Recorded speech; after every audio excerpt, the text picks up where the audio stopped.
Well, good morning, everybody. It's not quite 8 o'clock yet, but welcome to the Project Wildfire meeting for the month of May. I'm Ed Keith, the Deschutes County Forester, Chair of Project Wildfire.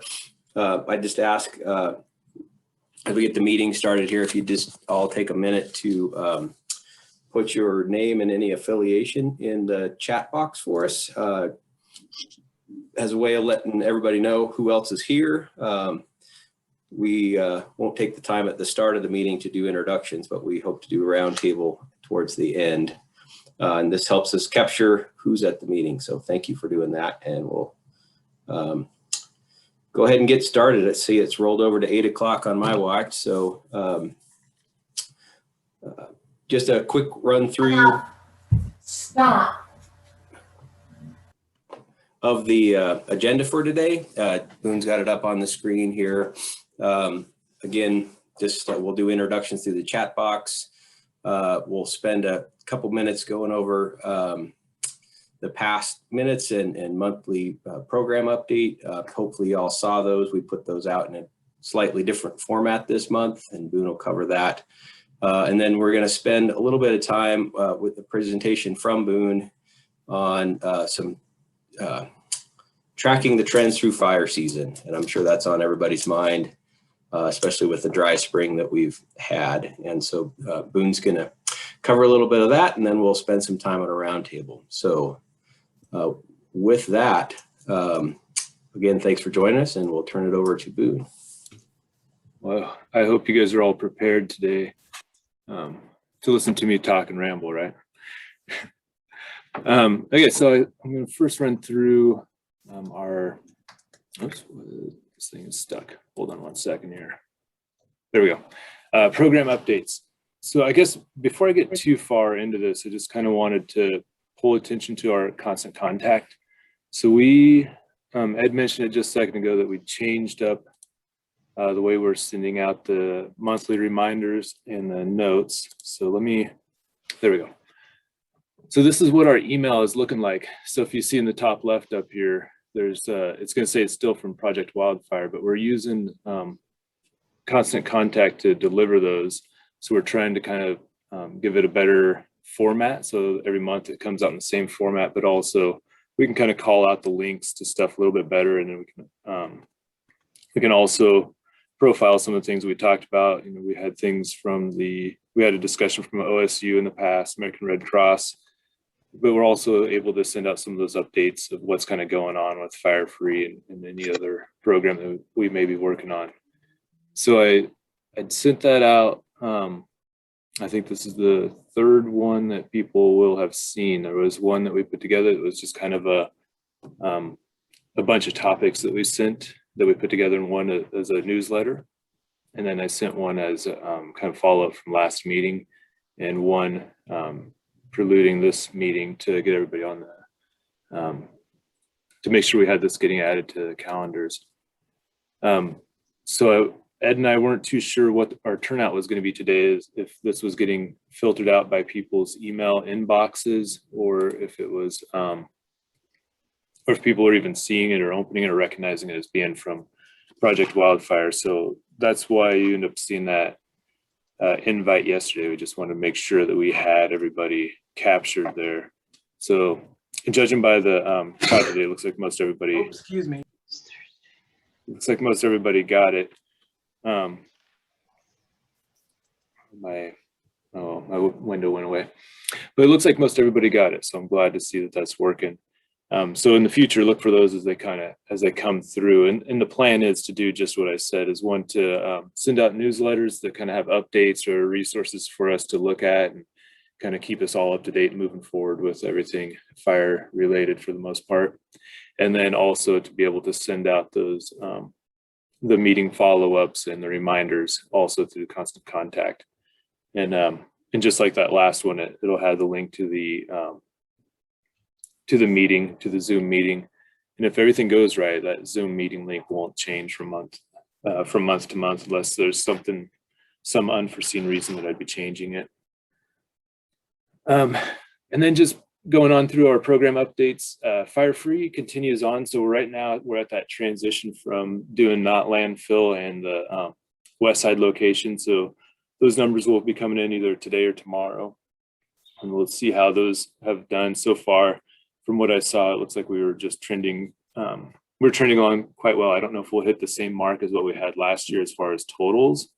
But, you know, if we remember right, last year, one of the bigger players was that Southwest transfer station brought in a lot of debris, and that's opening up this weekend. So we're transitioning from not and west side to all of our transfer sites. So the Southwest transfer station on 97, Negus up there in Redmond, and then the Friar Rear are all going to be opening starting this weekend. And then of course the website has everything if you wanted to take a look at that. Defensible space class the last class was pretty successful. So we went through, we had a discussion on putting on a second one right away because we had so much demand for it. We're planning that one for the 20th. The same kind of format. We're going to do a little bit different. We won't have the individual group breakouts. You know, we really were working to make sure we had that in the past, and then talking with Ed and Ariel from OSU. You know, one of the, the big thought was like, if we have this many people that are interested in the class, then we need to make it available to them all, whether we have that interaction or not. At least they're getting the message and they see what we're looking at and are thinking about defensible space. So we didn't want to exclude anybody. So we're doing our best to capture everyone who's interested right now. And that'll still be a half-day class, 8 to noon. So May 20th. And if we need that, I can get that link out to the registration again. I've sent out a reminder already, but yeah, I can get that out again. We already talked about constant contact. And then the third thing, we've been working on this for a while, is our revised handout. So, when I started here at night, we had a discussion about all the handouts that we currently have. And there were quite a few. And there still are quite a few, right? They all have their different purposes. But we were hoping to combine some of them. And my first initial thoughts, I was attempting to combine quite a few of them, and what I was coming up with was beyond a simple handout. And then we kind of we had some more discussion and back and forth talking about what our target audience was and what is the message we want to get across. So there were a few things that we were hoping to kind of combine, right? And one was just the normal Project Wildfire. If you're seeing my little screen, but our handout for Project Wildfire is outdated, had some bad contact info on it. So it was time to update that. We have some of our fire-free messaging. We wanted to update some of the contact information from that. We have a different one and I don't see it here next to me. So, but we want to update our fire-free handout as well. And then also be able to combine some of those concepts from Firewise USA. So we kind of focused on those primary pieces along with what our target audience was. And our target audience was just pretty much any resident, somebody who might be walking by a booth or something to that effect, that we could hand them something and they'd be able to take a look at it and they'd easily understand what we're talking about and who we are. So Project Wildfire, we figured we don't need a trifold just aimed at them, but getting our name out there is going to be good enough because we're becoming quite the household name within Deschutes County. So what you're seeing right now is the front and basically the back, I guess, if you would. And then the flip side of that page, which is the inside when you fold out that trifold, has our 10 tips from Fire Free, and then also our 3 zones that are defensible space zones, and then quick definitions of those. And I think everybody on the call would agree that there's a lot more that could go into each one of those, but those are the basics of being able to pick it up, see who we are, who's presenting it to you, and then see your 3 zones and help you identify and prioritize where you should be working your defensible space around your home.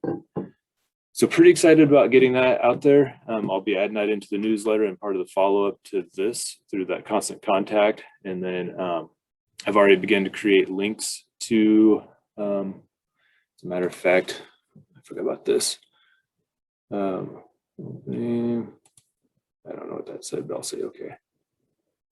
We also did this as a printable version, so we took out quite a bit of the color, and I have a link to that from on the Project Wildfire webpage. So a front and back, same thing as that trifold, but a printable version for residents. All that to say, if you are interested in some of these trifolds, we have the trifolds here. And if you don't need the trifold and you just want to be able to print it out, we have links to that off the Project Wildfire webpage. Okay. I feel like I kind of talked fast through that. Are there any questions on the program updates right now? Let's see. Oh, thank you, Ed, for putting the link in there for the defensible space class. And actually, you know what I'll do really fast while I'm thinking about it. I'll put the link. There we go. The link to that PDF, the printable version, is there too if people need or want that. So that's also in the chat for you. I don't see any questions, and I can't see the participants right now. Is there anybody that has any questions on any of that?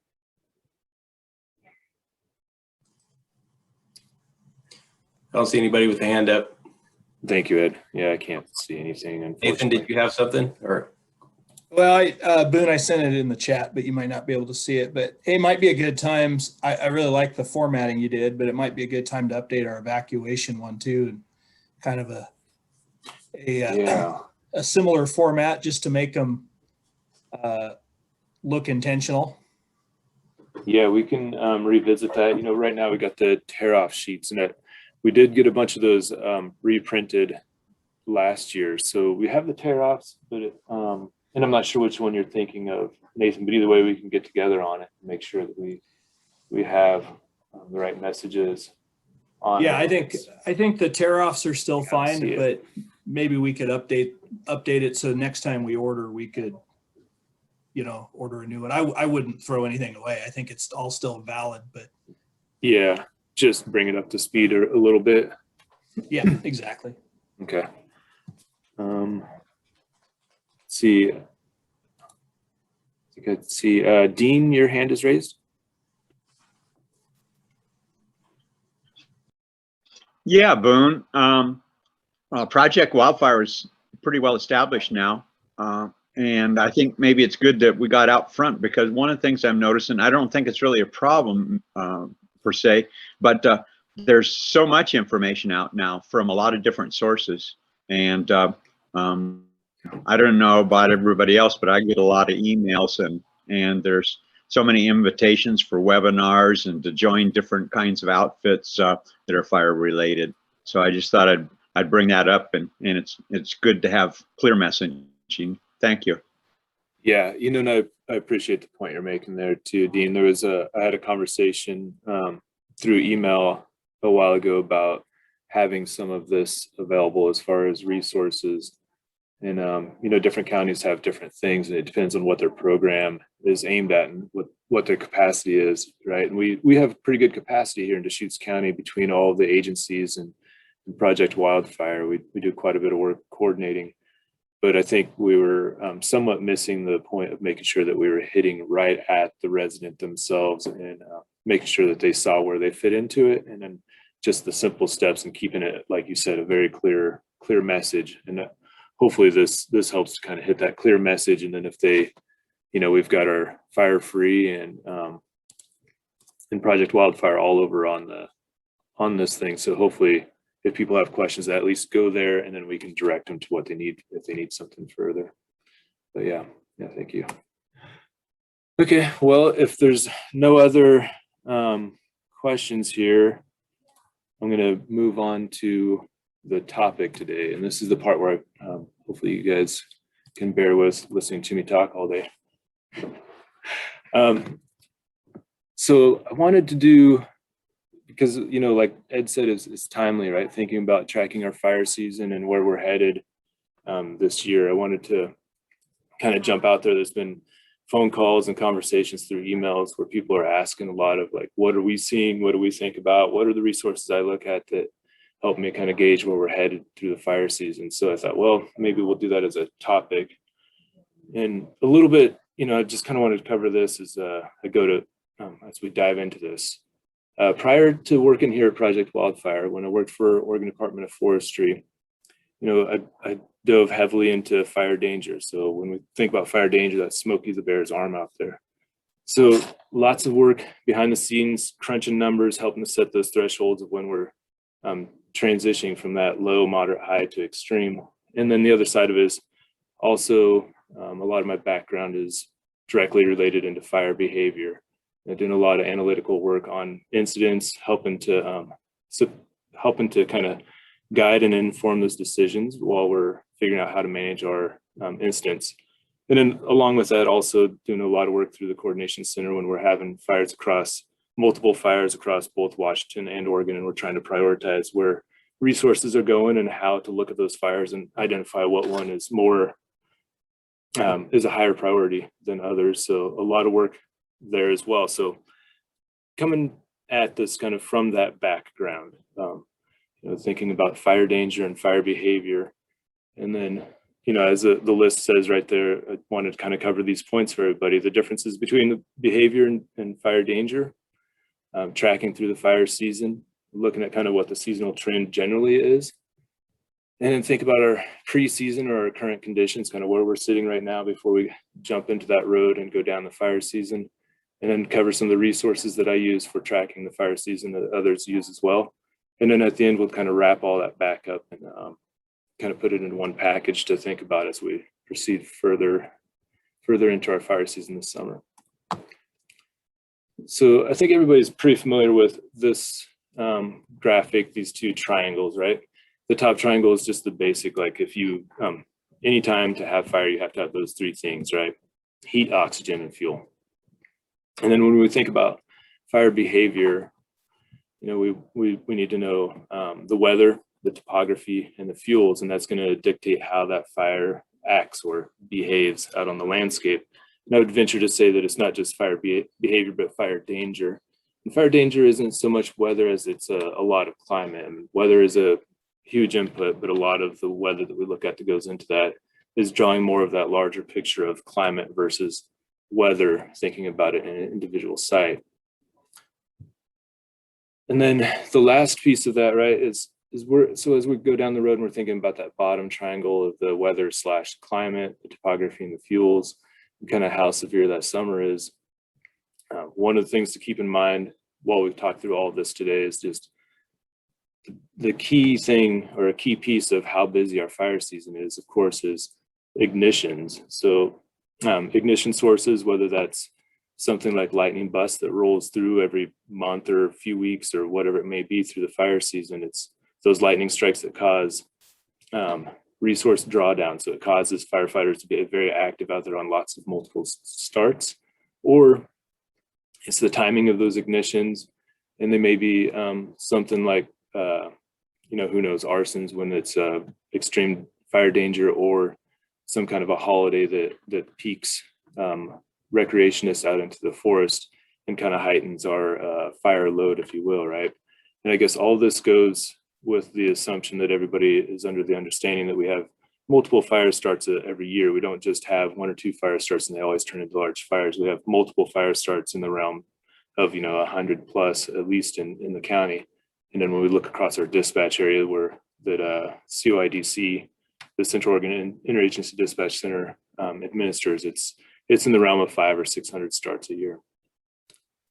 So ignitions. So how many ignitions do we have when our resource is becoming overwhelmed? That's the how busy. That helps to define how busy our fire season is.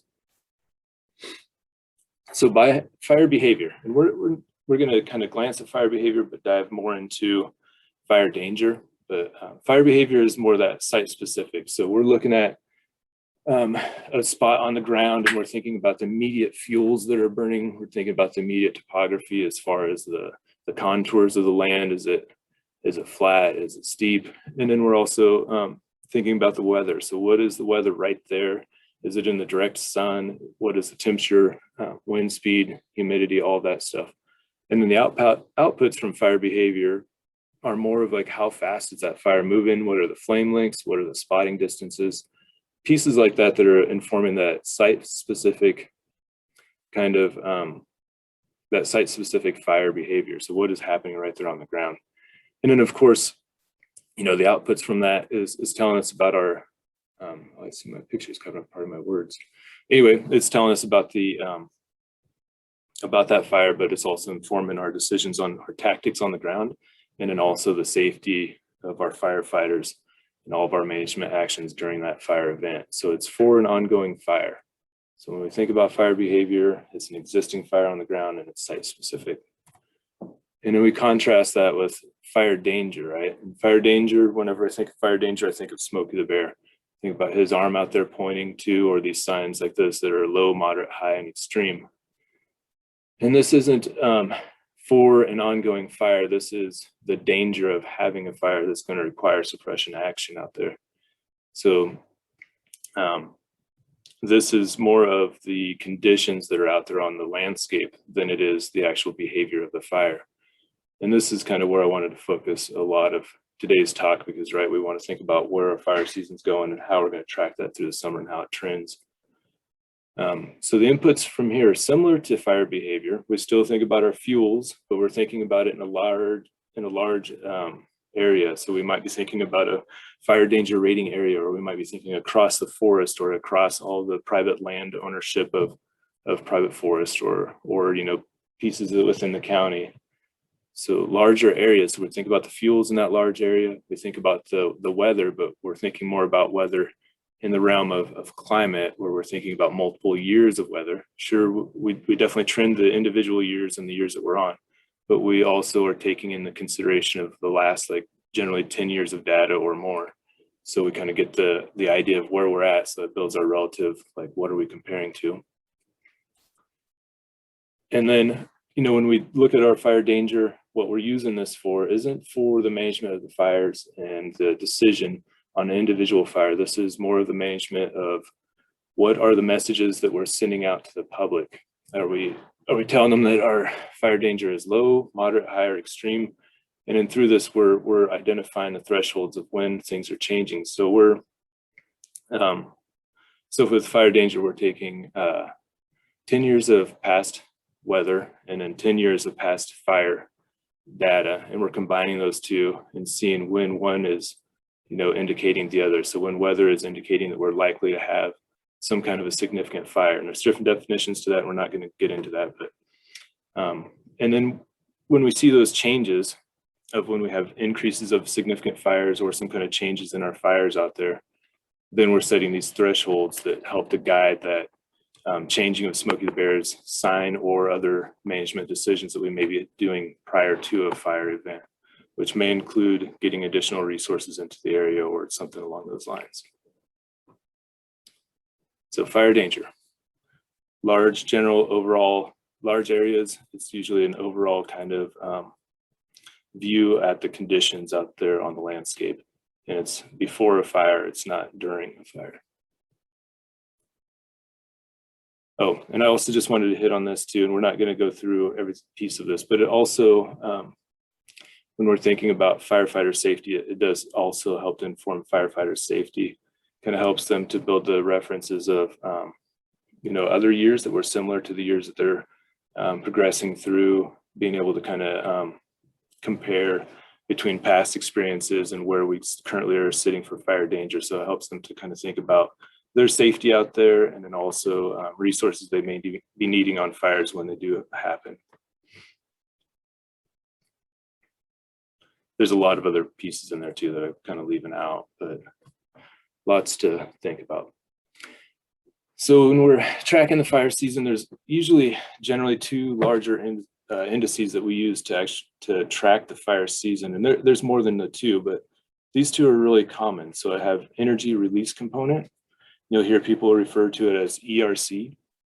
And ERC is, it's kind of a funny concept, but it's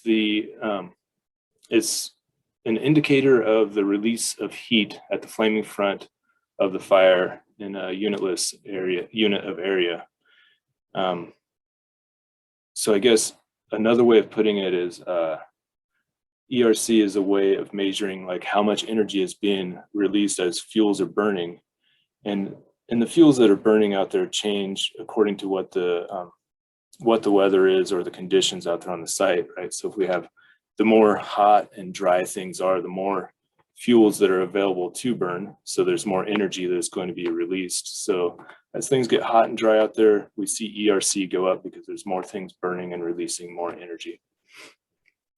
And then another one that we like to watch and look at it that helps to kind of identify how many available fuels are out there and also kind of how the season is setting up is our 1,000-hour fuels. So this is thinking about dead fuels, not so much live fuels, but just dead fuels. And it's the stuff that's like 3 inches and larger in diameter. And when you think about a large piece of fuel, right, it takes a longer amount of time for that to get wet or to dry back out. And then if, depending on how wet or how dry that is, you know, it's going to burn more, it's going to consume more completely or less completely. That may not be the best way to put it, but either way, it's a measurement of how dry the fuels are out there, and it's in larger classes or larger size diameters. So it helps to kind of show where that summer, where our trend is going throughout the fire season as those fuels are drying out and becoming available to burn. And then, like I said earlier, there's several others out there, and I'm sure quite a few folks on this call are quite aware of some of the other ones that we use for driving other management decisions and fire business decisions on the landscape. And I'm not going to jump into those. I was going to kind of keep this a little bit more topical and just think about the ERC, which you'll hear me reference a few times today. And then those heavy fuels, those 1,000-hour fuels. And then of course I got on the bottom there, I put the daily / seasonal weather. So we also are watching that stuff too, because it's driving the individual year and how we and how that compares to that 10 years of data that we've been analyzing. So this is a screenshot of ERC, so energy release component. On the y-axis is a 0 to 100 scale as that ERC is trending through the fire season. Across the bottom is May 1 through October 31st. So that's generally our fire season when we do see fires on the landscape. And then you've got 3 lines on here. The blue is the moderate line. So generally this guides some of the decisions that are being made out there, but below the line would be low, above is moderate, and then you got a yellow line of high. So above that yellow is high, up to this orange line, which is for us is extreme, not very high, but it's extreme above the orange line. And this is, you know, I'm not going to go into exactly what this chart is, but it's a nice chart to be able to see our fire season. So if we look at this, let's see, the red line here is the 2020 data. And you can see early season. So getting into somewhere where we are right now, here's May 19th, we see that red line has gone up and then it's dropping around May 19th. And we see that for the previous year too of 2019. And then it climbs back up out of that hole. And we go over the fire season, you know, the peak of our fire season is happening somewhere out here in August. And then eventually, as we go into October, at some point, we have some kind of season ending event. So if we think about ERC and that energy release component and what it's measuring out there, it's the available fuels and the energy that's being released at a flaming front, hypothetically, if there were a fire on the landscape. And I kind of wanted to walk through this for you guys as well. So we're thinking about dead fuels and live fuels as being available. Live fuels reach a point at which they do become available to burn. But for the most part, if you think about a plant or a tree on the landscape, you know, when we go into spring and we begin to hit what we call green up, and green up is the point where buds are breaking and the plant is pumping moisture. That's here where we see the average is kind of flat, but we also see this dip in the last couple of years. And that happens sometime mid-May through sometime into early June as things really begin to green up and they meet kind of peak green up. and then they slowly taper back off as they go into the summer because they run out of moisture in the soil. So as we go through the summer, they begin to harden off again and dry back out. And eventually, when we get late into the summer, you know, that mid-late summer, they've dried back out where they're becoming available fuels, and then they stay dry until we get some kind of rain event out here, and the dead fuels get really moist, and we end up with little fire behavior or fire danger as we go into the winter. And then they sit pretty dry all winter long. Those live plants do, until we come around to the spring again, where we find ourselves now, and we can see the ERCs will jump up, and we'll see that here in another slide in a couple of minutes, but they'll jump back up prior to green up. And that's where we often have some of those fires that we've seen, like that couple hundred acres out by Bull Springs recently. That was pre-green up. So the vegetation, the brush, the trees, all that stuff hasn't greened up yet. So it was available to burn. Okay. Boone? Yeah. Todd from Deschutes SWCDC. I was just curious. So the dips that I'm seeing on the graph, that's equated to rain and cool temperature events. Is that what that's doing? Is that what I'm seeing? Yeah, it is. So it is. And if you, that's a good question, Todd. So if you think about, so when we, thinking about the fire season and those rain events, oftentimes these dips, they are rain events that bring our ERC down. So you can see my hand hovering over one there, and then there's some up here a little bit higher and some over here. But you think about what those events are, those are generally some kind of a weather event that has lightning associated with it. So these are often ignition events as well. So we end up with lots of ignitions happening when these dips do happen, because they're coming with lightning and often precip, but not always. But they cause our ERC to dip. And then resources are quite busy out there trying to gather all those fires, because we're going to escalate right back out of that hole quite quickly every time, for the most part, when we're in the core of our fire season. And that's the points that we often see, that we end up in those areas where resources are overwhelmed, or a fire sits out there for several days and it goes unnoticed until we come back into some of these peaks, post weather event. And then that thing springs up or pops up on one of these high days and ends up being something that that is more than what our resources can handle. So yeah, good question on that. Hey, Bim, another Yeah. question. Have you seen any change because of climate changes in the last few years?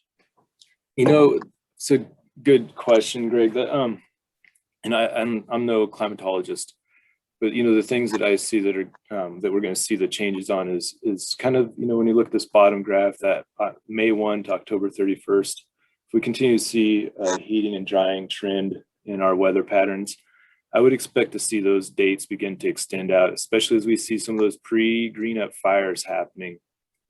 So I would expect that we may be looking at a larger analysis period where we're looking at a larger fire season on both ends.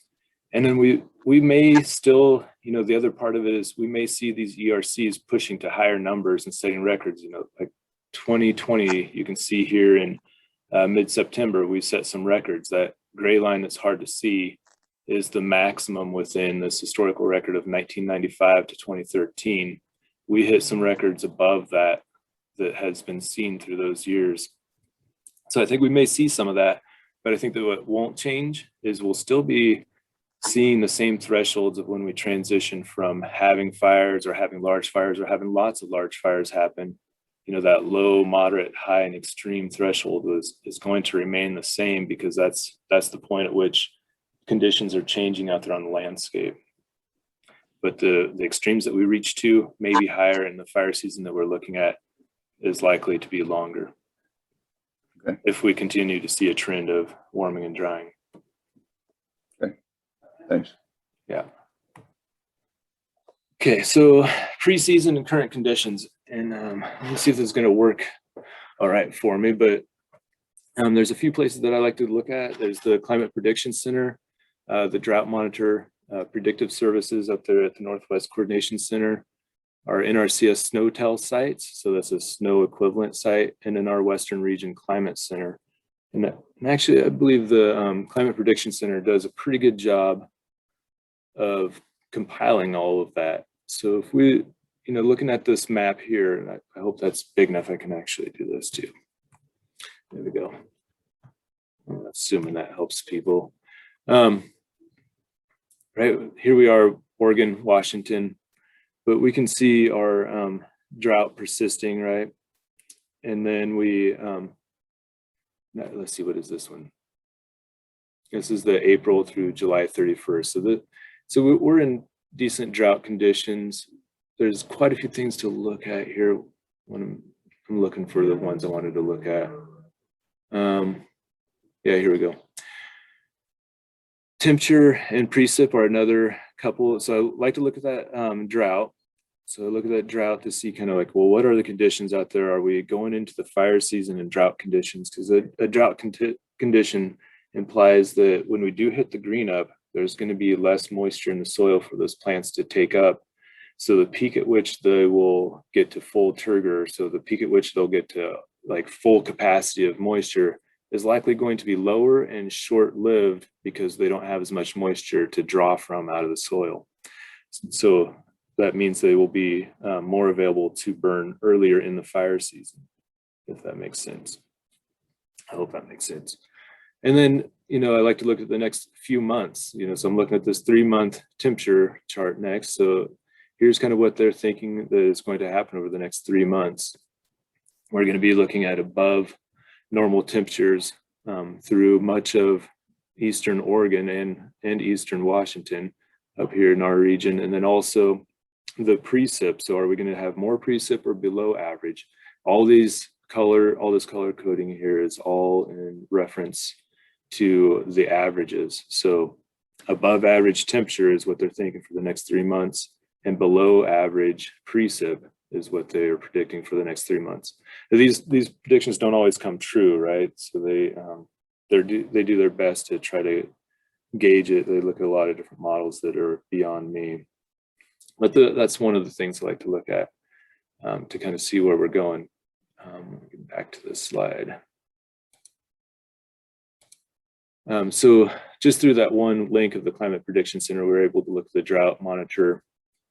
So we're able to kind of see where the drought is, and then also kind of where the predictions are for the outlooks of the next 3 months of temperature and humidity, or temperature and precip. And I guess I want to reiterate that we're thinking about temperature and precip for the obvious reasons that the hotter things are, the more moisture is being driven off of those fuels. So the more available they are to burn, which drives our ERC up, which also means that we have potential to have more active or intense fires on the landscape. And then precip always moderates those conditions. So if we don't have precip in the forecast, or we're not going down the route of average, then we're likely to have even drier fuels, or fuels that continue to trend dry. And doing the same thing, making more available fuels. And then, if you guys thinking back a couple months ago, if you were here on the call, we had John Saltenberger out of Northwest Coordination Center. This is the website for the Coordination Center. All of his stuff falls under this predictive services, intelligence, and he's got quite a few links up here, lots of good things to look at. I like to look at the outlooks that are here. You can watch a video. He puts one of these out every month to kind of talk about some of the things I just showed you as far as the drought, and then the monthly kind of prediction from the Prediction Center for temperature and precip. And he compares like how close they were to being correct with actual numbers. And then he looks at the next forecast and talks about potential for significant fires. So there's a lot of things to look at here. And I'm not going to dive into all of his because it would, it's like half a day to go through them all and explain what all of them are, but definitely a good site to take a look at. The NRCS SNOTEL sites. This is one, I monitor this one through the winter quite a bit myself, just because I'm always curious of, what is the conditions lining up to be for the for drought, but also it has implications to how full our reservoirs will be around here. So, and that also implies how much moisture is in the soil. It actually looks like this is not going to open. Darn, I had it open yesterday, but maybe I messed up the link when I put it in. But they've got a nice interactive map there that breaks it into basins. So thinking of in basins in terms of watersheds and where water runs to rivers. So there's like the Chutes basins, and then they have sub-region basins overlaid on or below that as well. But all of that is compared to the average for that time period. So you can look and see kind of what are the, oh, here we go. What is the average, or what is the amount of snow water equivalent compared to the average at that time?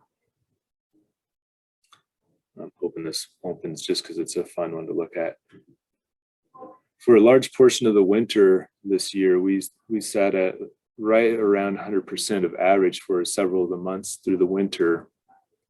However, you know, as we came into this latter half of the winter, we didn't get as much snow, so we began to decline pretty quickly. And I think right now, if this ever loads, most of those basins, most of those watersheds or basins are showing that we're sitting at 50%, give or take just a little bit of our average snow water equivalency for this time of year.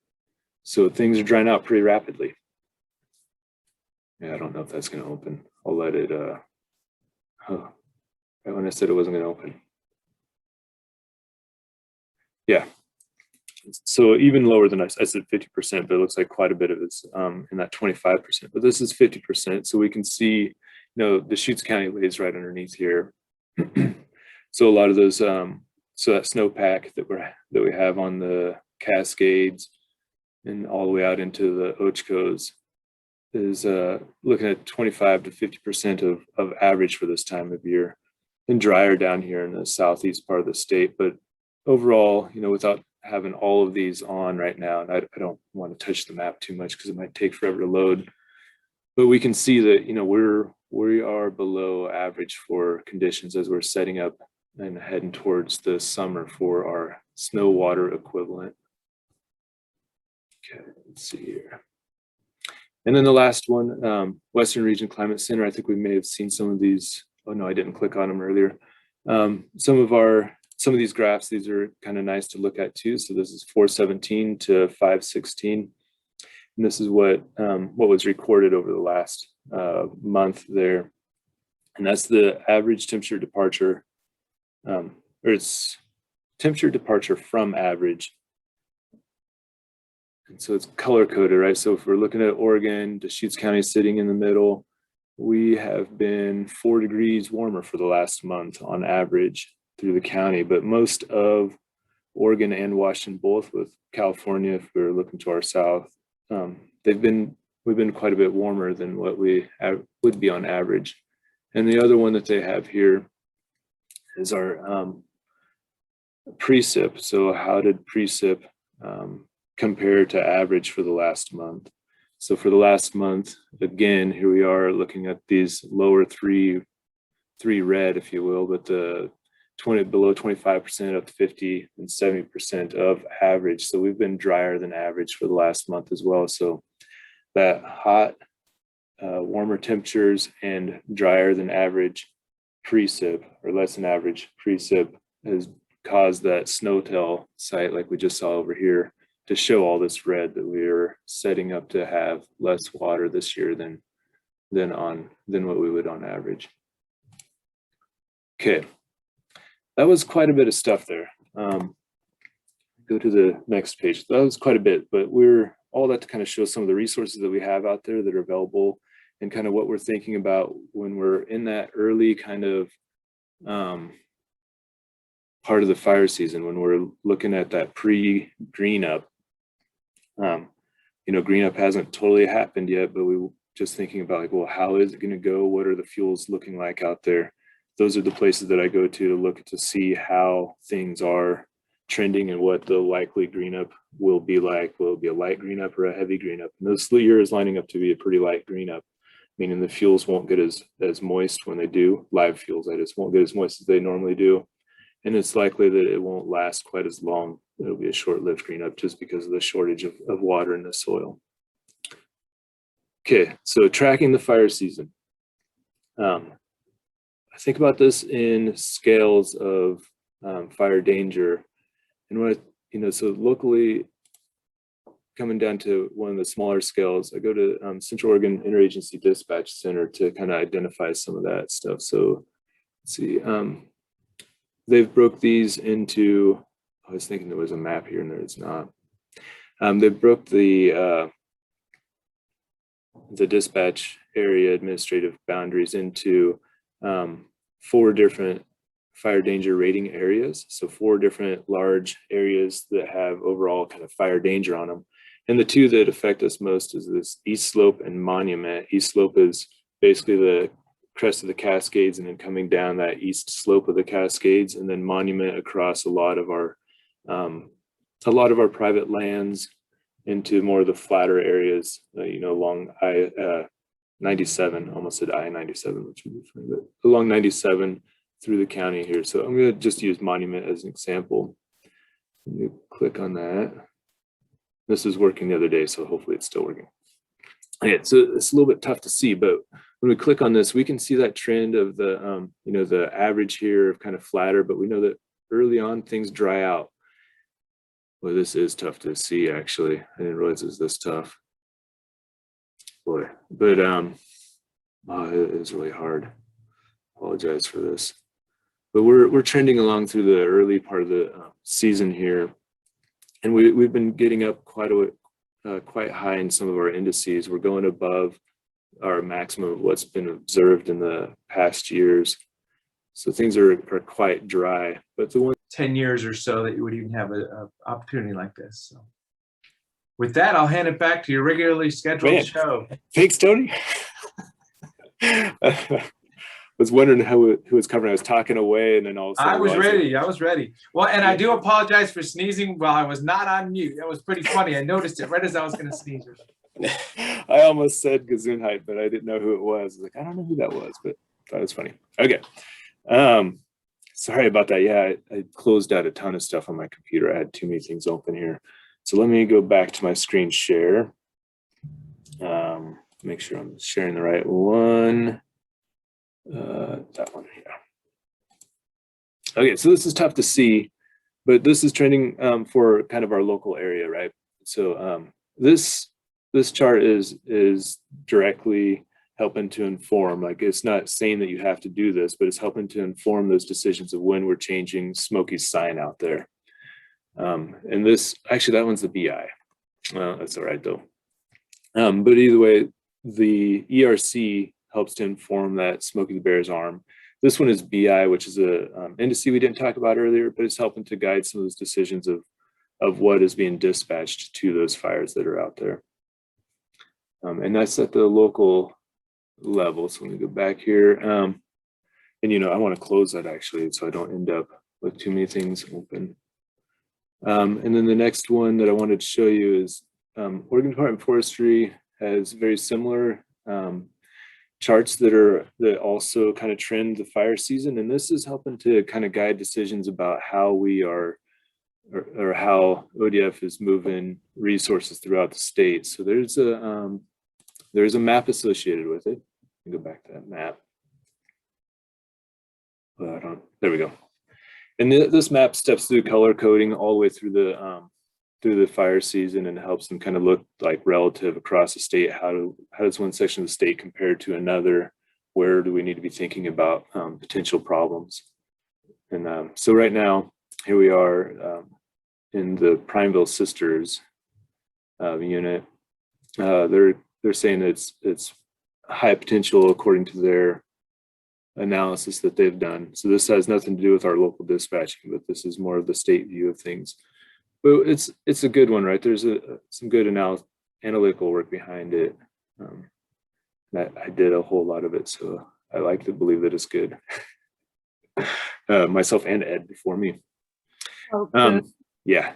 It's Commissioner Adair, and I actually got to go on a prescribed burn on the 30th of April. It was a Friday with Ed, and the people in charge of the fire said they probably might not be able to burn in May because it was so dry. Well, it actually rained that whole evening into the next morning. I mean, it probably wasn't very much, but it did rain. So I think maybe I need to go out on another burn because it was definitely, it was perfect timing. Yeah, Yeah. I know, and I know they're still burning out here a bit, but today it's pretty windy, so. Yeah, that is some good timing, right? Like thinking about how much goes into planning those burns and then realizing, they look at these charts, but they look at a whole lot beyond that, including like when is the next planned rain event, to be able to time that stuff that they can burn. And then, right away it's going into conditions that make it a little safer to be able to patrol and monitor. So yeah, I think that stuff's pretty cool. So I wanted to pull this out though while we're on this site, right? This red line is currently where we're trending. The blue line is what we did last summer.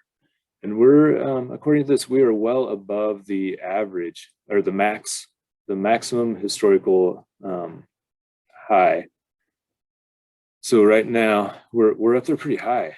I mean, this is pretty amazing. However, we haven't seen this dip that we see in 2020 happen yet, and that's the green up part of it. So green up is still coming, and green up can be extended quite a bit if we get moisture during that time that plants are really taking up the moisture, and it can really put our fire season off quite well as we start the fire season up. I don't, looking at those graphs earlier, I didn't see that they were really forecasting that we're going to get heavy moisture to really moderate those conditions, but something to look at. And these graphs are awesome for being able to look at the different indices. So I mentioned earlier that 1,000-hour fuels are one that we watch as well to see kind of where we are in the, I hadn't looked at this, I didn't realize it was this low. Where we are in the fire season and kind of how far and how it compares to our averages of our lows and our highs. And this graph is upside down from the ERC because we're thinking, right, and remember we're looking at the moisture within a fuel particle. And that's and it's technically like 3 to 8 inch diameter, but I usually just tell people it's over 3 inch diameter. But it's the larger fuels out there on the landscape, the ones that are slow to respond to the changes in the weather. And they really are indicative of our conditions out there as we go into the fire season and the extremes to which we reach. So right now those fuels are looking pretty dry. Okay, I'm going to close that one because I don't want too many things open. We've already looked at predictive services, but I feel like this is worth taking a quick look at. Fuels, fire danger. And this is we're slowly spanning out onto larger and larger scales. This is looking at the scale that John Saltenberger is looking at. So he's looking at how are things looking across the landscape between Oregon and Washington, the full region. It's region 6 is what they refer to it as. And this is to help inform those decisions of how we are moving resources between all of the federal agencies, but also between the states and all of these. And I guess I should have probably started with this, that when we look at any of these, whether we're looking at the small areas down here within Deschutes County, or the areas that were built for ODF, or these areas that are built for predictive services, all of these took in consideration that fire triangle that we started with, the fuels, topography, and weather, but in fire danger side of things, it's the climate. So we looked, people looked at the fuels, the topography, and the climate of these areas, and then they drew these lines out. And sometimes they follow administrative boundaries just for ease of administration to the decisions that are being made within those areas. But for the most part, those are the backbone principles of how they identify them. So these are their PSAs, predictive service areas. And if you click on one, well, here, I'll just go down the graph instead. And they changed this last year, and I'm not sure if I'm a big fan of it, but they're only showing you a range of 4.8 to 6.12, and they're showing where we're at, and then this blue line is predicted of where we're going to go.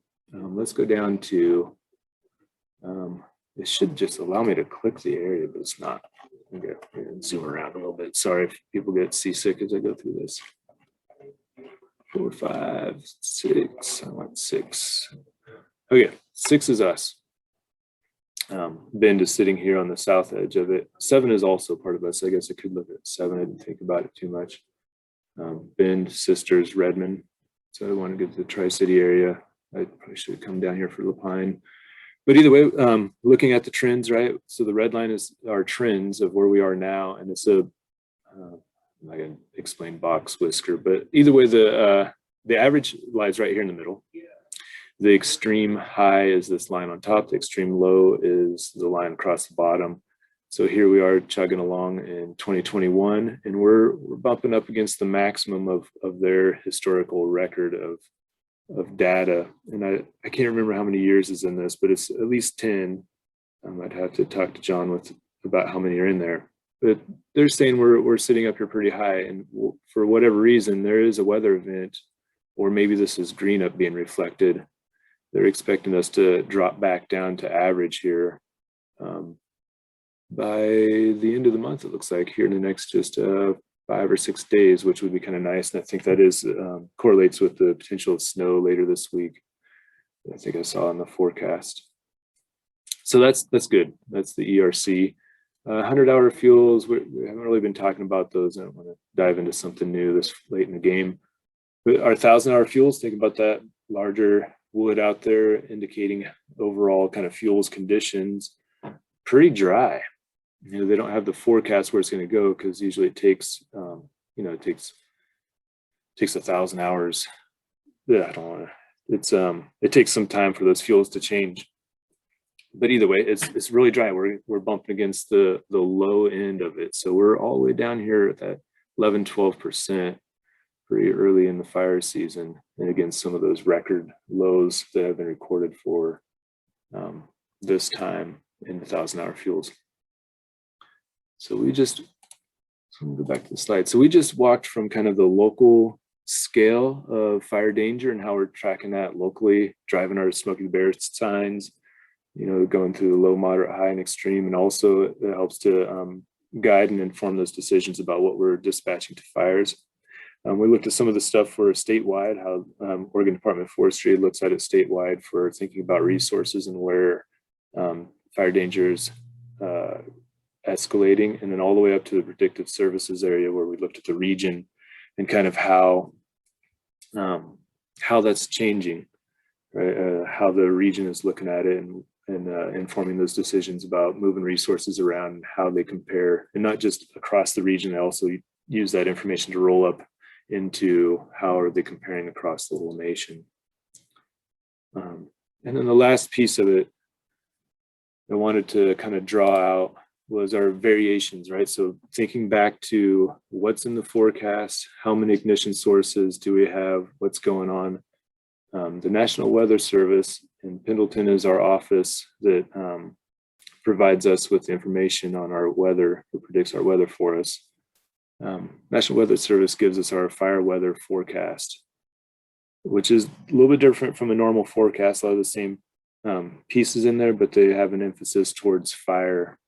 So they pull out the indices or the things that we really care about for fire weather. You can click on this on the map into our area. Oops, it's kind of a funny spot. I clicked right next to Prineville. I'll go out here in the triangle. Okay, so this is for our fire weather zone, and I'm not going to read through it, but they broke it into fire weather zones because of patterns of weather. Very similar principles as what we saw earlier as far as fuels, topography, and weather, but it's more of the focus, of course, for them is more of the weather. Where is that pattern coming in, and where does it impact those areas the most? So they drew out all those zones that we saw earlier, and where I clicked on the map falls into Oregon Zone 640, and this runs through the next few days. And this is where we usually look to see if there are red flag warnings on the landscape for high winds, low humidities, or abundant lightning or something to that effect. And this gives us those ideas of, okay, we've seen the background of what the conditions are on the ground. Now we're overlaying the weather to see what are the potential ignition sources and weather events that may be driving our fire behavior or our fire danger up. So this is kind of where we go to find that information. Okay. Quite a bit of stuff here. So kind of wrapping this all back up, and I'll open up for questions and we'll do a roundtable as long as we've got time. I didn't think I'd go as long as I did, but it went a while here. But putting it all together, right?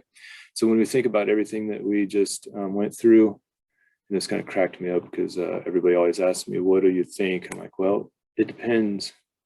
right? Like it all depends. It depends. If we think about our current conditions out there, we're dry across most all the fuels. I mean, they're all available. ERCs are pretty high, but we also are looking at green up about to happen, and green up can change it, but we will go back to those dry conditions fairly quickly, depending on the timing of any kind of moisture that might be coming across and the amount that comes across. So if we end up in green up and at some reason we get every 2 days, we get some moisture on it, it could really make things green and hold moisture for a while into the summer and kind of help to postpone some of our fire season.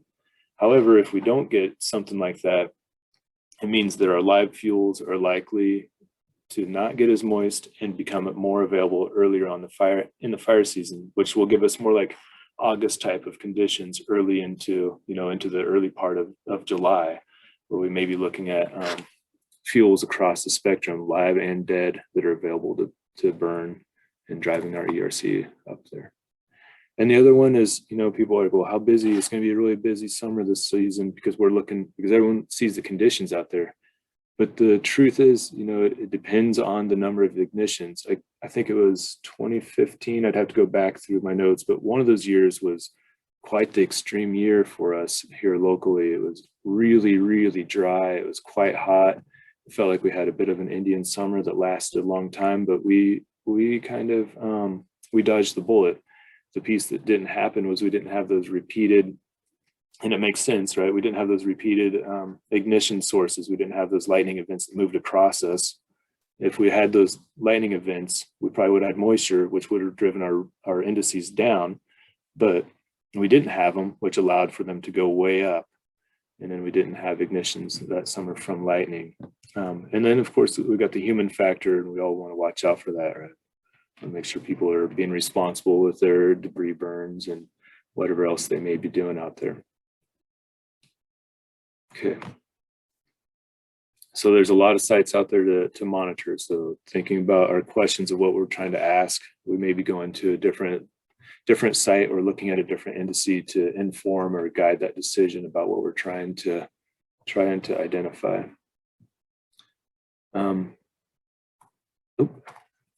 So that concludes kind of what I wanted to cover today, and I hope that it kind of sets the stage of what we're looking at. It's dry out there. We'll see what comes during the green up, and then provide everybody with some of those places to go and look and trend the fire season as we progress along.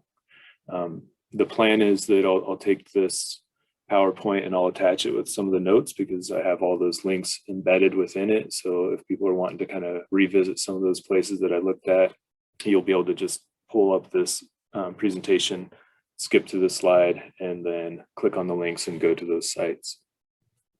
With that, I think, Ed, are there any questions out there? Nobody's posted a question in the chat, so we could just take a minute here. If somebody wants to come off mute as opposed to putting a question in the chat, now's the time to do that. Otherwise, we're going to roll to the roundtable.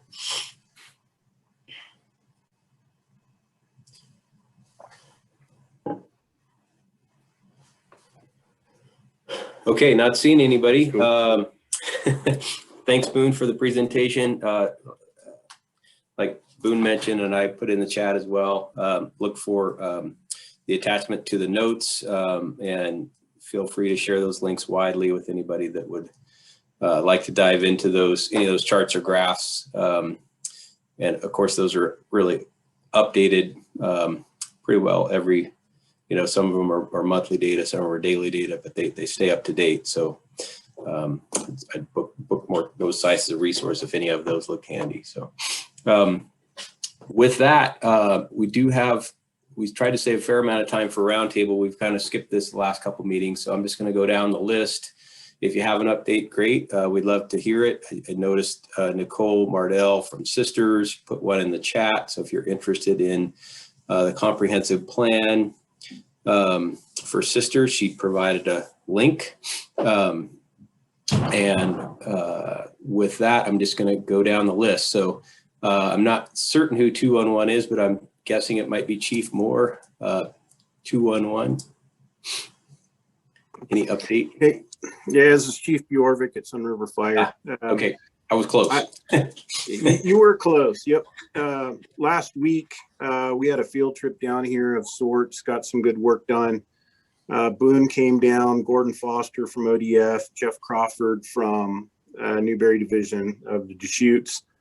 Went out with Patty from SROA, and we evaluated her ladder fuels reduction program on the SROA property here in Sun River. Took a look at it from a suppression standpoint to see how that was doing. Everybody that went out had favorable reviews and thought that LFR program was working well and doing what we needed to do. So thanks to those guys again. It was very helpful. And Patty, I think she's on. She could probably comment later if she wants to add to that, but that went really well. So that's all I got. Great, thanks, Chief. Ariel, OSU Extension.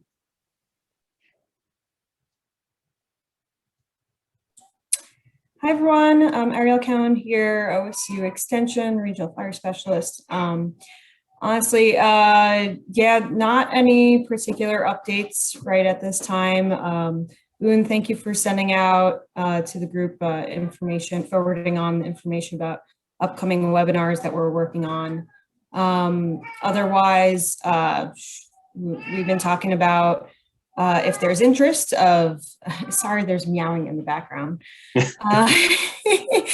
Interest in potentially getting together some opportunities that like has been prepared in the past through Project Wildfire of folks getting the opportunity to see prescribed fires in the fall. So that's something that maybe we want to discuss a bit more. And if there's interest in that, then we can talk more about that in the future. But that's something, at least that's, you know, recently the fire team from OSU Extension was thinking about and talking about. So that's all I've got for updates. Great, thanks, Ariel. Ray, I've noticed your hands up, so I'll skip to you. Morning. Thank you all.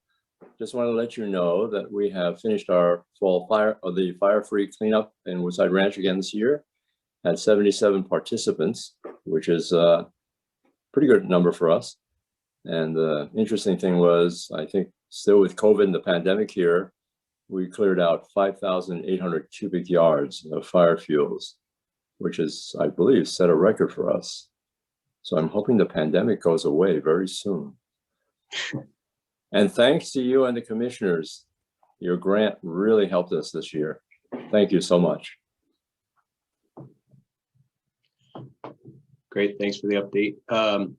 Chief Booth, Ben Fire, anything you'd like to share? I don't have anything from us at this point.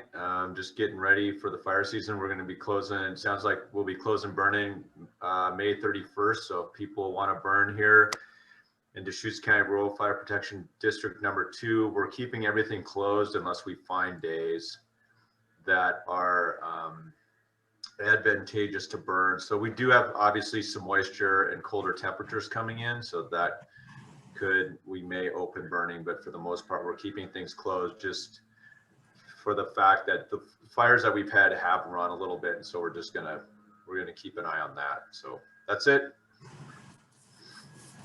Great, thank you. Bob Poley. Thanks, Ed. Like Ray, I want to thank the county commissioners and you, Ed, for the grant that we received here at Mountain High for fuels reduction.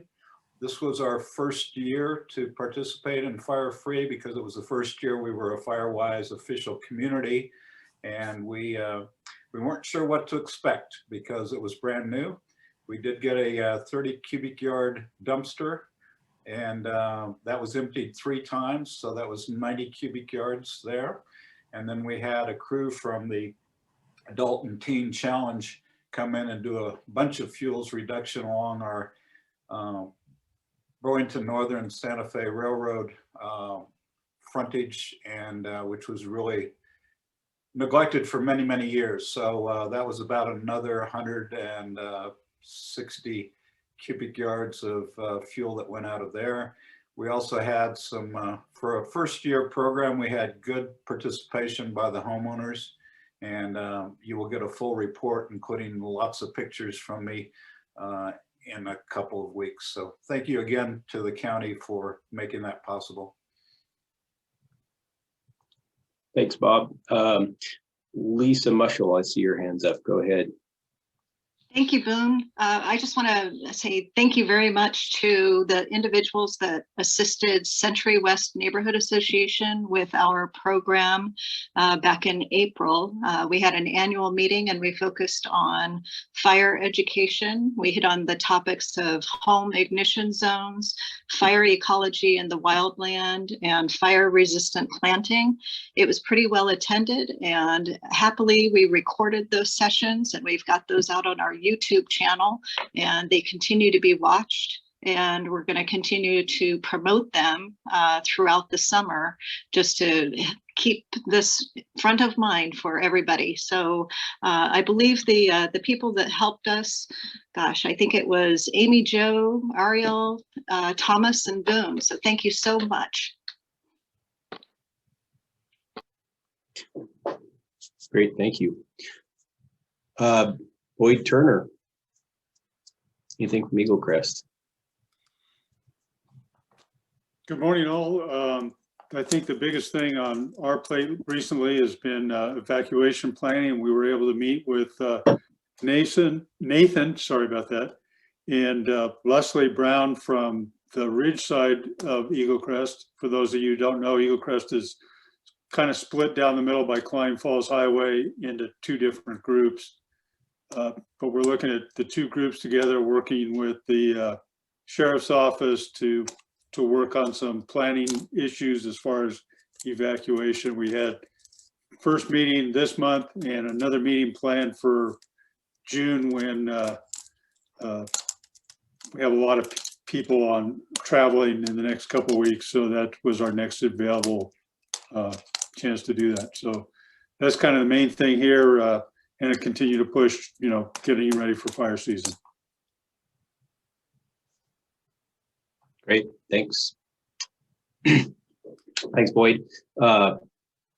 Chris Paul, new face to this group. Welcome.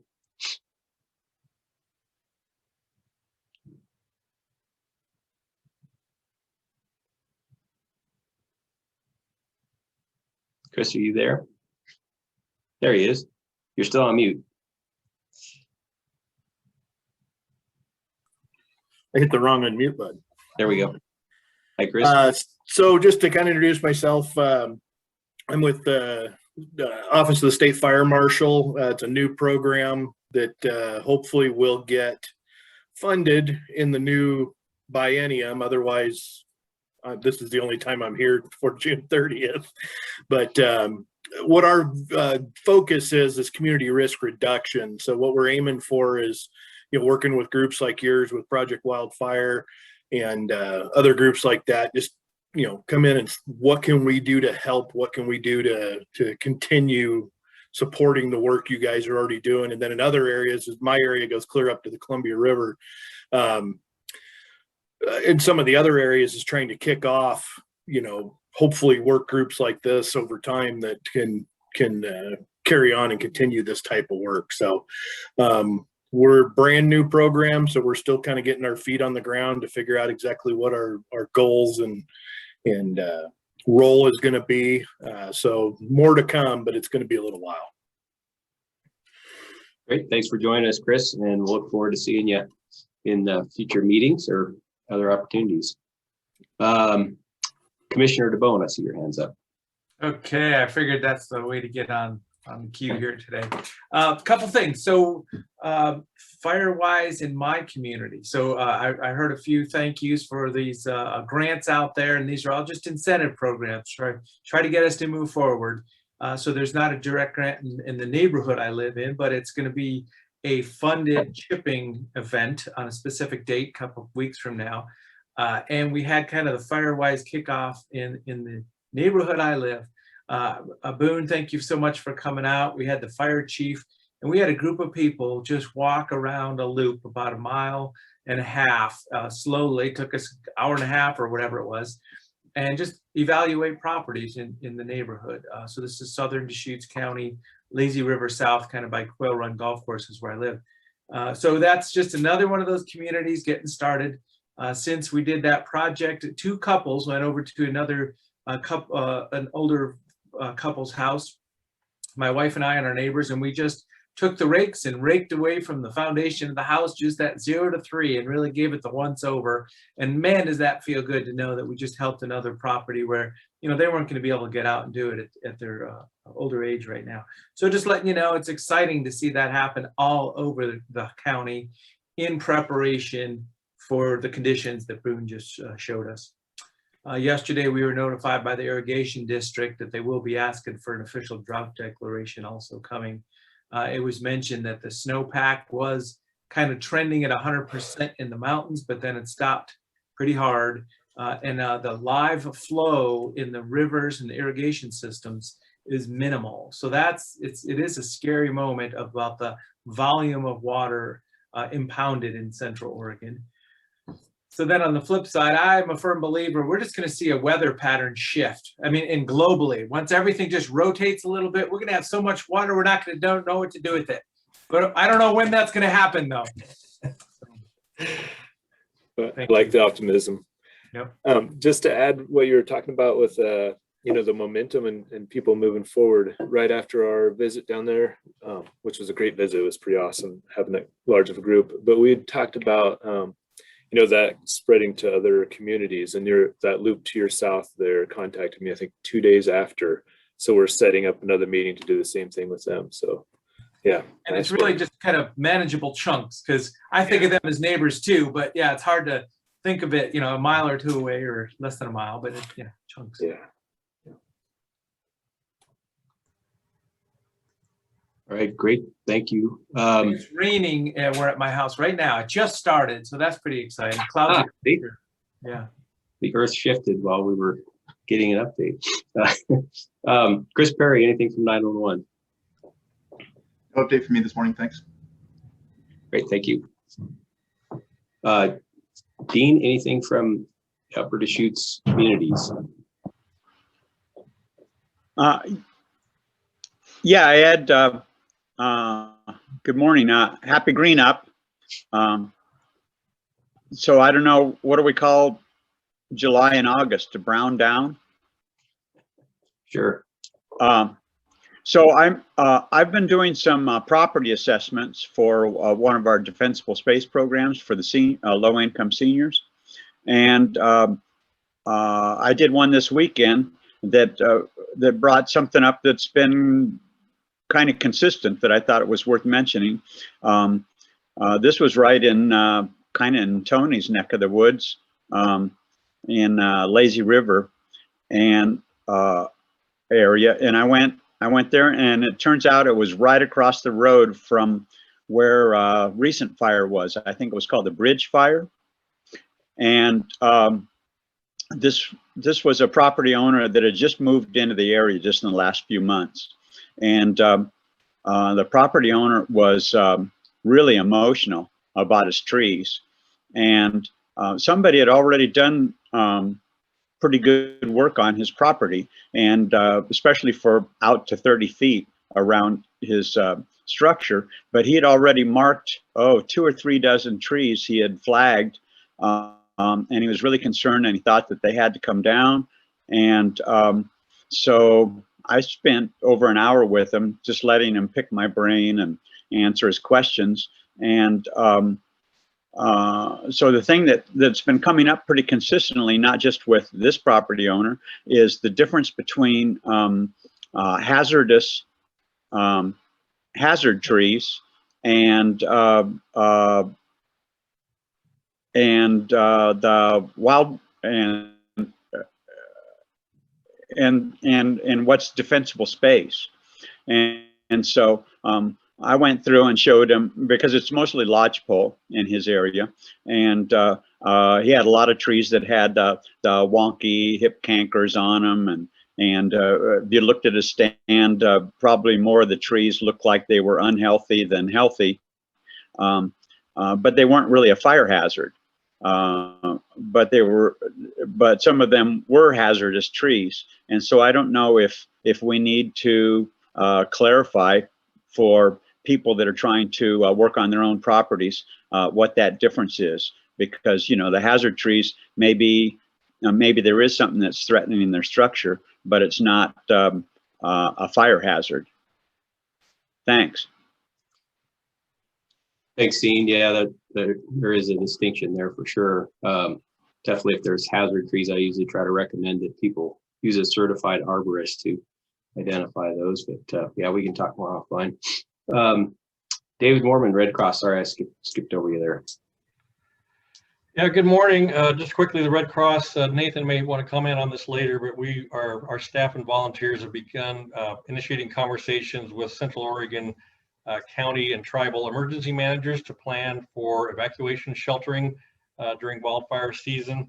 Last year during the pandemic, we relied almost entirely on temporary evacuation points and non-congregate sheltering. We're hoping we can eventually kind of transition back to our more usual model of congregate sheltering, but we'll be having conversations with emergency managers on how to proceed. That's it.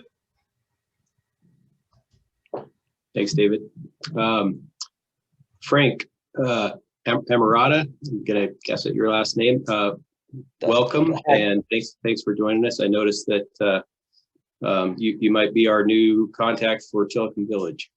Good morning, everyone. Yes, thank you, Ed. And actually, you're one of the few people actually guessed my last name correct right out of the gate. Not bad. But yeah, I took over for Bert Newmeyer, which I'm assuming most or all of you know. I volunteered for the position, and just a little update on what we plan on doing. I've been working with Bert a lot, and he's going to get me up to speed on the grants and the grant writing and some of the other things. And one of the things that we did is we're making, not past tense, we basically made the Firewise sort of volunteer position an official position with our HOA. So we're going to basically make it part of like the monthly and yearly planning and making sure that that's always part of the conversation.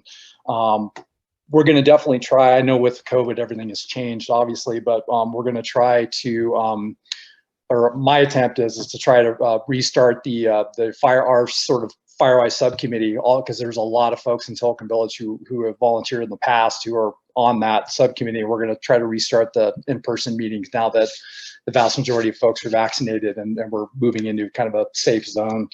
So we'll start meeting and start brainstorming about what we can do to get more HOA member participation in the events. And also my plan in the future, pardon me, is to work on the evacuation plan. And like I said, just get everyone up to speed and educate our neighborhood a little more and have it on a more frequent basis. We've already utilized some of the materials that Boone has provided in our newsletter. And that's basically where we're at right now. Thank you, everyone. Great, thanks. Dave Gibson, anything from Blackbeat Ranch you want to share? Yes, we are going to work with the state of Oregon and get a forest management plan together. The main reason is there's some federal money that are available, and we're concerned about the edges of the ranch. The main owner being the Forest Service, as I'm sure they're worried about us. And we'd like to use some of the government money to work on that. And hopefully that'll be done at the end of next month. That's it. Great, thanks. That's good to hear. Gordon Foster, anything from ODF?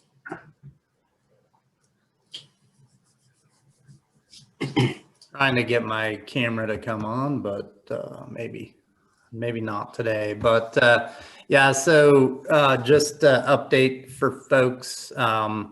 With the legislative e-board funding that I think I've mentioned in the past, we actually got some of our firefighting staff on, started on May 3rd. So we have 9 folks staffing engines for us across the unit in Prineville and Sisters. And then folks may know, but we declared fire season on the unit, and the Prineville Sisters unit and the Dow's unit for the district. And that was on May 15th.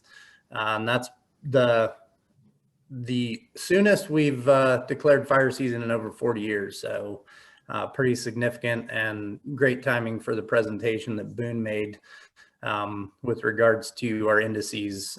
You could see that we were setting daily maximums since May 1st, and that's why we made the decision to declare fire season. So the other thing, I guess, just to keep it short and sweet, you know, just with fire season trending and stuff, you know, there's a lot of movement around wildfire, and specifically in the legislature. So we're closely watching Senate Bill 762, as I'm sure State Fire Marshal is, which Chris talked about. That's where the funding comes for our extra positions and extra staffing. So we're watching that Senate Bill 762. And then just of note, you know, there's change in the Oregon Department of Forestry. Just this last week, our state forester turned in his resignation. They're working on finding a replacement for him coming up within the next few months. So that's all I have to report, other than one other thing. I guess we do have a grant coming in July 1st. So it's the Three Creeks grant. So covers Sisters area all the way down to West Bend. So we should get that funding in July. So that's all I got. Thanks, Gordon. Greg, anything from Deschutes River Woods you want to share? Yeah, what I was going to say is we had approximately, since we got 176 residences, we got approximately 400 yards of during this free time done, approximately 600 hours of work on that. Then also this Thursday, we're having a neighborhood association meeting that I think I'll be able to get a couple of more sites here in Deschutes River Woods, hopefully. So that's what I'm working on. That's it. Great, thank you. Chris Green, anything to share from Central Oregon Fire Management? Good morning, not a whole lot.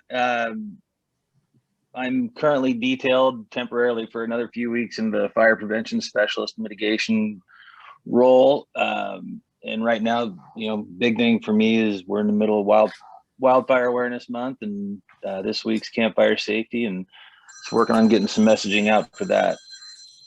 Good presentation, Boone, and other than that, that's about all I got. Thank you. Thanks, Chris. Nathan, anything from the Sheriff's Office? Hey, good morning, everybody. I have just a few things. We do have some staffing changes in our unit. Most notably, we have a new Lieutenant, Mike Biondi, who replaced Lieutenant Brian Husband. And we also were happy to announce that we hired Haley Rich full-time. So she is moving from her temporary on-call position to a full-time employee with the county. And she and Ashley will be tag teaming a number of projects.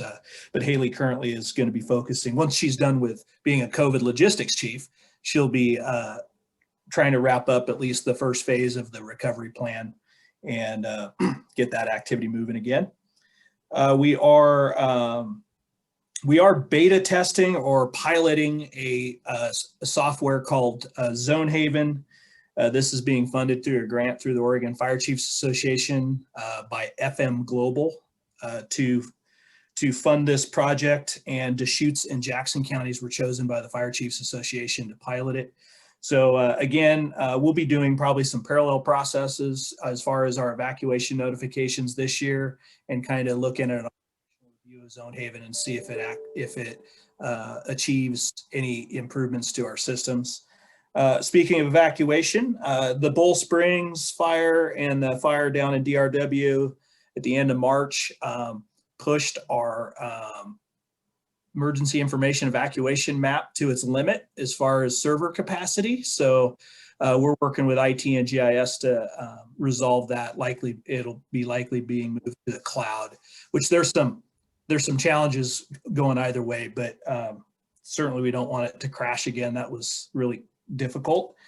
And I think a lot of that was just attributed to being an early season fire, and that was the news for the day. And so a lot of people that weren't really affected were also going to the map, but nevertheless, we're working to fix that.